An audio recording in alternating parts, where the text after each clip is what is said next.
Treat yourself like someone you are responsible for helping. Imagine waking up each morning, staring at your reflection and hearing that inner whisper, "You're not enough."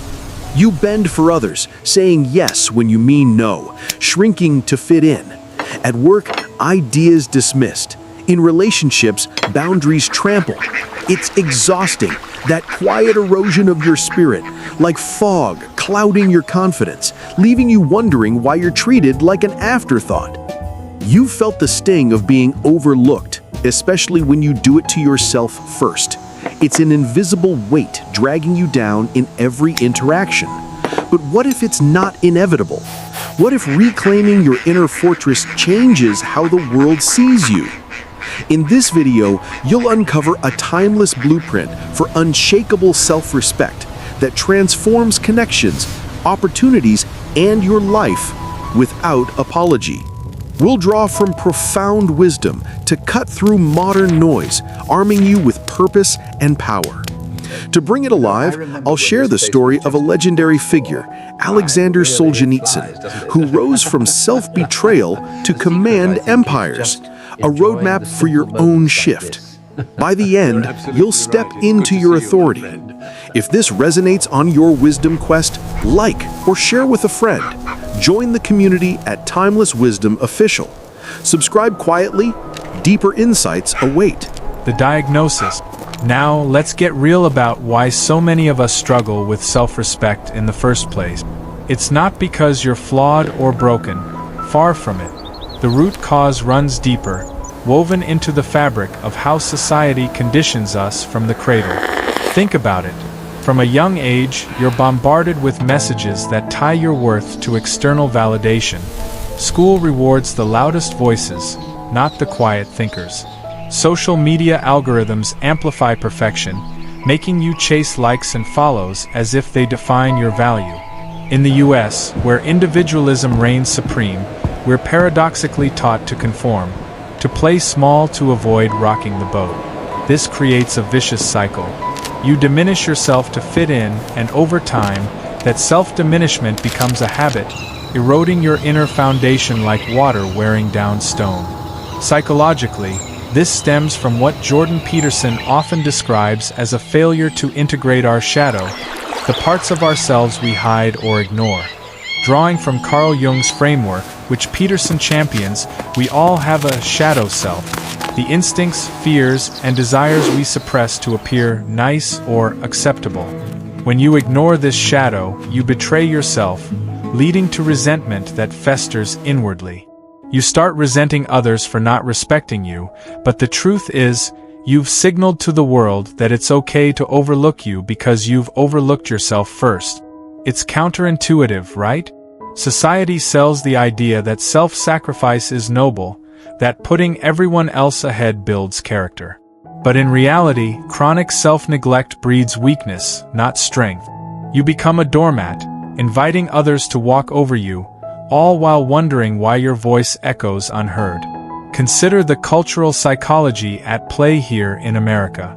We're a nation built on the pursuit of happiness, yet our viewing habits, binge-watching shows about underdogs rising up, reveal a collective yearning for empowerment we often deny ourselves. Studies from psychologists like Peterson highlight how low self-respect correlates with higher anxiety and depression rates, especially among lifelong learners aged 20 to 80 who crave growth but feel stuck in patterns of people-pleasing. Why? Because we've internalized a victim narrative. The world is against me, or I have to earn respect through achievement alone. But here's the overlooked truth. Respect isn't earned from others. It's commanded by how you carry yourself. If you treat your needs as optional, others will too. It's like planting a garden but never watering it, then blaming the sun for the wilted flowers. This conditioning is societal, sure, but it's also evolutionary. Humans are wired for hierarchy, as Peterson explains through lobster analogies. Yes, those ancient creatures with serotonin systems mirroring ours. Low-status lobsters slouch, avoiding conflict, which lowers their confidence further. Sound familiar? In modern life, avoiding confrontation or setting boundaries does the same to you. You slouch metaphorically, diminishing your presence, and the world responds in kind. Over time, this leads to a fragmented self. You know deep down you're capable of more, but fear of rejection keeps you small. Rhetorically, ask yourself, how many times have you silenced your truth to keep the peace, only to feel hollow afterward? That's the diagnosis. A disconnect from your inherent worth, fueled by cultural myths that prioritize harmony over authenticity. Breaking this requires acknowledging the pain point head-on. Most people overlook that self-respect isn't a luxury, it's survival. Without it, relationships sour, careers stall, and personal growth withers. In the US, where pragmatism drives us, we chase quick fixes like affirmations or therapy apps, but they skim the surface. The real issue is philosophical. We've forgotten the ancient wisdom that self-betrayal is the ultimate treason. As Nietzsche, another influence on Peterson, warned, living inauthentically leads to ressentiment, a poisonous envy of others' strength. You see confident people commanding respect and resent them, not realizing you could claim that power too. This overlooked truth? Your lack of self-respect isn't a personal failing, it's a learned blindness to your own sovereignty. Uncover it and the shift begins. The shift, the power of wisdom. But here's where the real transformation begins. The shift from diagnosis to empowerment. You see, self-respect isn't some abstract ideal. It's a force you can harness, a flame that, once kindled within, illuminates your path and draws others toward its warmth. And to show you how this works in the raw grit of life, let's turn to the story of Aleksandr Solzhenitsyn, the Russian dissident whose unyielding self-honoring not only saved his soul but commanded the respect of a watching world. This isn't just history. It's a mirror for your own journey, revealing how respecting yourself can turn the tide against even the mightiest storms. Picture this. It's the 1940s in Soviet Russia, a land choked by the iron grip of Stalin's regime. Solzhenitsyn, a decorated army captain, dares to write a private letter criticizing the dictator's incompetence. Betrayed by the very system he served, he's arrested and thrust into the frozen hell of the Gulag, a network of labor camps where millions perished in anonymity. Imagine the biting cold seeping into your bones, the endless toil breaking your body, the constant threat of execution hanging like a shadow. In that abyss, where humanity was stripped away, most men crumbled, betraying friends to survive or surrendering their spirits to despair. But not Solzhenitsyn. He chose differently. Deep in his core, he made a vow to respect himself above all, to honor his truth, no matter the cost. What did that look like? In the camps, he refused to lie, even when interrogators demanded confessions that would ease his suffering. He smuggled out writings on scraps of paper, chronicling the horrors not for revenge, but to preserve his integrity. It was as if he built an invisible fortress around his soul, declaring, "You may chain my body, but my mind and spirit are mine."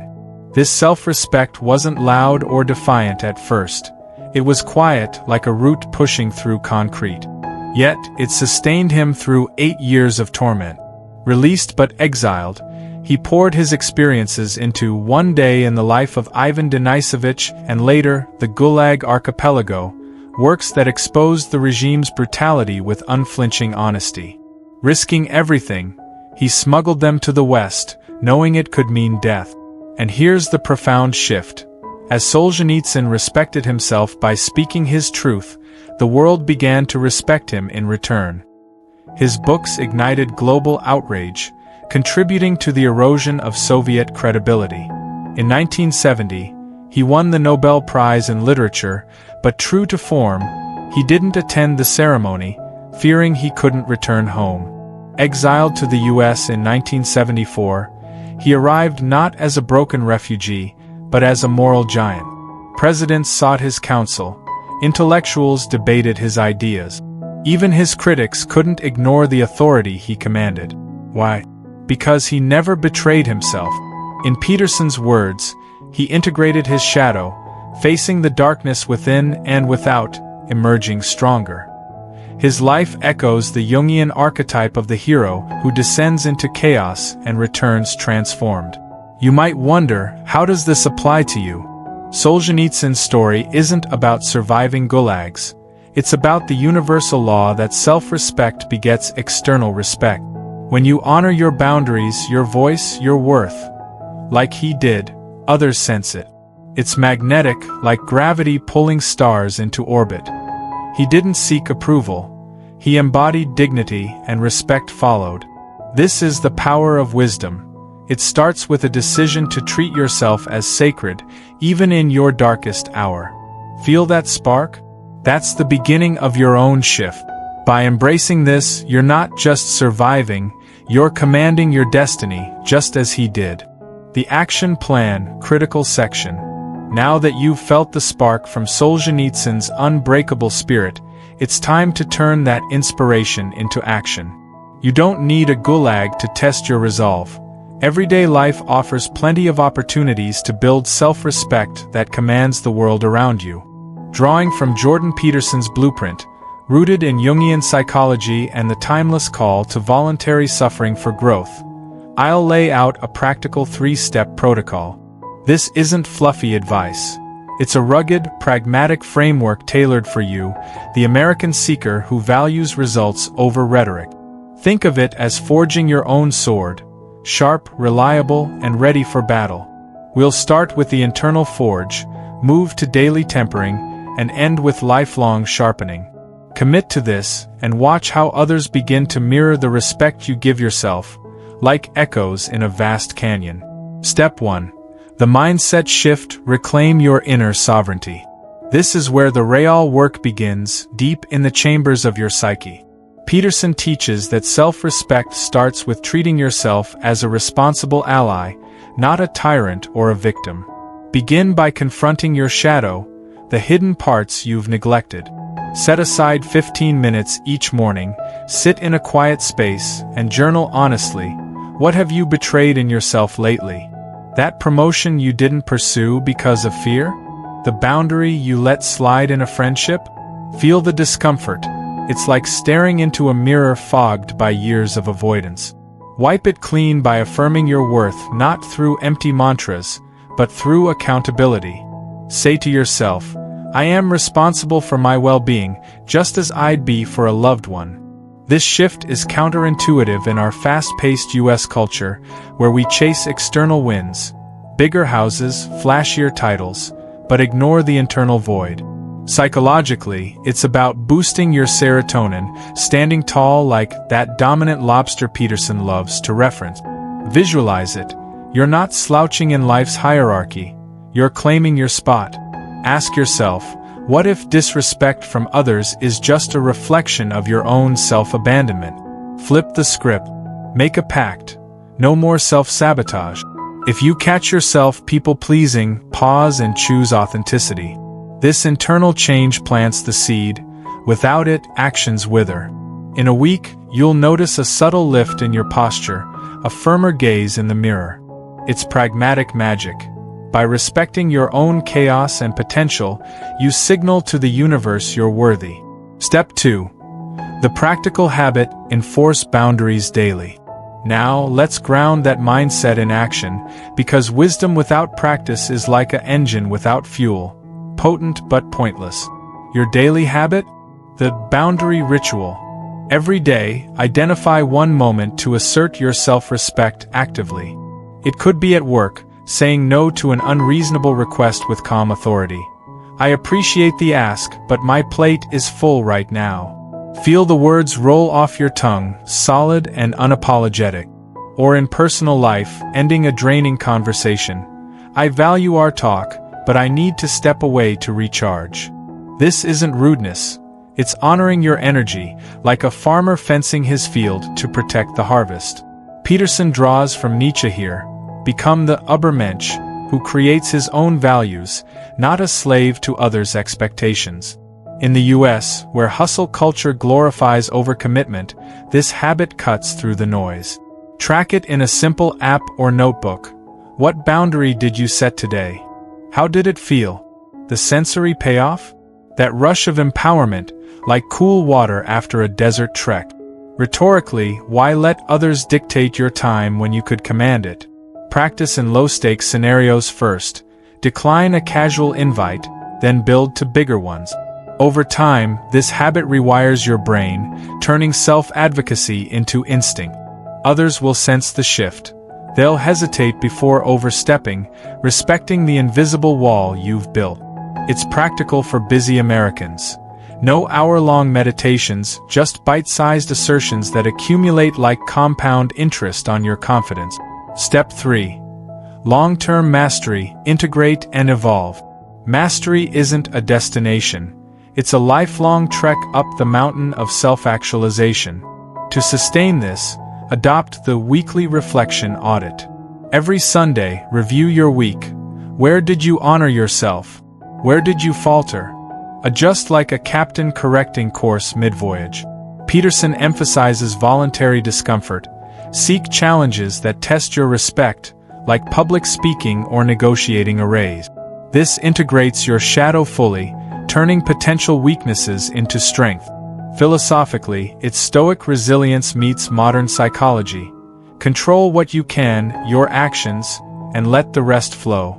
In our diverse U.S. landscape, from bustling cities to quiet suburbs, this means adapting to cultural cues while staying true. Surround yourself with like-minded seekers. Join a book club on Peterson's works or online forums for personal growth. Measure progress not by others' applause, but by your inner peace. Do you sleep better knowing you've lived authentically? Feel the empowerment, like roots deepening in fertile soil, making you unshakable. If setbacks come, and they will, treat them as lessons, not failures. This long-term mastery ensures self-respect becomes your default, radiating outward. Others will respect you not because you demand it, but because you've become undeniable. You've got this. The protocol is your map. Now walk the path. As we wrap up this journey into self-respect, let's pause and reflect on the path you've walked with me today. We started with Jordan Peterson's call to treat yourself as someone worth helping, a simple truth that unlocks profound change. You felt the raw ache of self-betrayal in the hook, that invisible weight pressing down like shadows at dusk. In the diagnosis, we uncovered the societal chains, the cultural myths and psychological shadows that keep you small, echoing Jung's warnings through Peterson's lens. Then came the shift, illuminated by Aleksandr Solzhenitsyn's unbreakable spirit, rising from the Gulag's depths, honoring his truth amid betrayal, and commanding a world's respect through sheer authenticity. His story isn't distant history. It's your potential, a beacon showing that self-honoring turns chaos into strength. And in the action plan, we forged practical tools, reclaiming your inner sovereignty with daily journaling, enforcing boundaries like a steadfast guardian, and mastering long-term through weekly audits, each step building an unshakable you. Imagine it. No more shrinking in rooms full of voices. Instead, you stand tall, your presence a quiet force that draws admiration. This isn't just advice. It's timeless wisdom, rooting you in purpose, where respect flows naturally because you've claimed it first.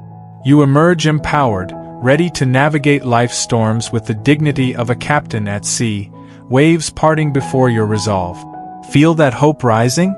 It's real, a warm dawn breaking after a long night, promising growth, deeper connections, and a life where you thrive unapologetically. From all of us at Timeless Wisdom Official, thank you sincerely for investing your time in this exploration. Your pursuit of wisdom honors us deeply. If this video sparked something in your soul, hit that like button to affirm your own shift, and share it with someone who needs this light. Together, we spread ripples of transformation. Subscribe to join our community of lifelong learners, where more evergreen insights await to fuel your path. And down in the comments, I'd love to hear from you. What resonated most? Share a lesson learned or a step you'll take today. Your voice adds to our collective wisdom. Until next time, respect yourself fiercely. The world will follow.